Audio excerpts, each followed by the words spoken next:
10 வருடத்திற்கு முன்பே பாஜக பலத்தை நிரூபித்தவர். மதுரையில் 10.96% வாக்குகளை பெற்றவர். யார் இந்த AR மகாலட்சுமி? தமிழகத்தில் பாஜக நோட்டா கட்சி என்கின்ற பிம்பம் உடைக்கப்பட்டு கடந்த 2021 சட்டசபை தேர்தலில் 4 சட்டமன்ற தொகுதியில் பாஜக வெற்றி பெற்றது. அதனைத் தொடர்ந்து கடந்த நாடாளுமன்ற தேர்தலில் 11% வாக்கு வங்கியை நிரூபித்தது பாஜக. ஆனால் கடந்த 2016 சட்டசபை தேர்தலில் அதிமுக, திமுக என்கிற இரு மாபெரும் இயக்கத்திற்கு மத்தியில், அதுவும் கருணாநிதி, ஜெயலலிதா என்கிற 2 ஆளுமையான தலைவர்கள் இருந்தபோது பாஜக பலம் என்ன என்பதை மதுரையில் நிரூபித்து காண்பித்தவர் AR மகாலட்சுமி. கடந்த 2016 சட்டசபை தேர்தலில் திமுக, அதிமுக 2 கட்சிகளுக்கு யாருடன் கூட்டணி அமைக்காமல் பாஜக தனித்து தமிழகம் முழுவதும் போட்டியிட்டது. ஓரிரு தொகுதியில் சிறு சிறு கட்சியுடன் கூட்டணி சேர்ந்து தொகுதியை பங்கிட்டுக் கொண்டது பாஜக.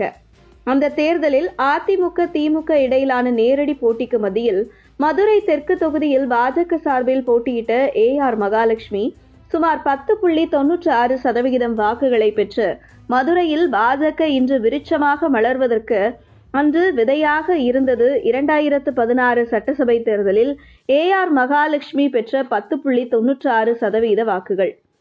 குறிப்பாக அன்றைய காலகட்டத்தில் கோவை, கன்னியாகுமரி ஆகிய 2 மாவட்டத்தை தவிர்த்து பிற மாவட்டத்தில் மக்கள் மத்தியில் பாஜக மிகப்பெரிய அளவில் பேசும் பொருளாக இல்லை.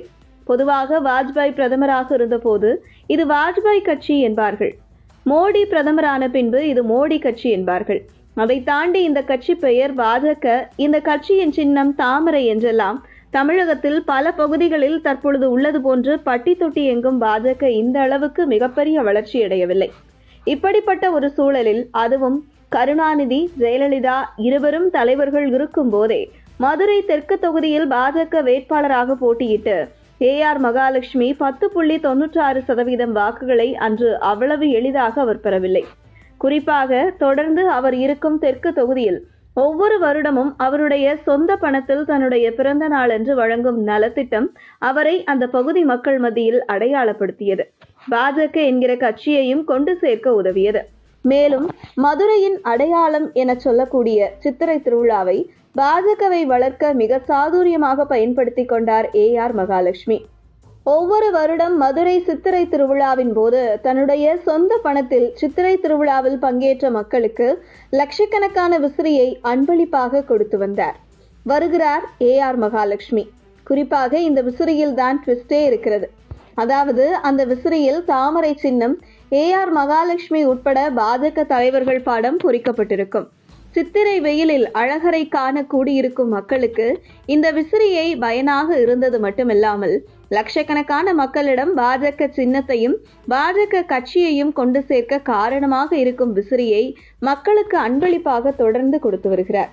இப்படி மதுரையில் பாஜக வளர்ச்சிக்கு முக்கிய பங்காற்றி வரும் AR மகாலட்சுமி கட்சி நிர்வாகி முதல் மேல்மட்ட தலைவர்கள் வரை நன்மதிப்பை பெற்றவராக இருந்து வருகிறார். குறிப்பாக கடந்த 2016 சட்டசபை தேர்தலிலேயே 16,069 வாக்குகள் பெற்று பாஜகவுக்கு சுமார் 10.96% வாக்குகளை பெற்றுக் கொடுத்ததை தொடர்ந்து அவரை அங்கீகரிக்கும் விதமாக தொடர்ந்து பாஜக பல பொறுப்புகள் AR மகாலட்சுமிக்கு கொடுத்து வந்தது குறிப்பிடத்தக்கது.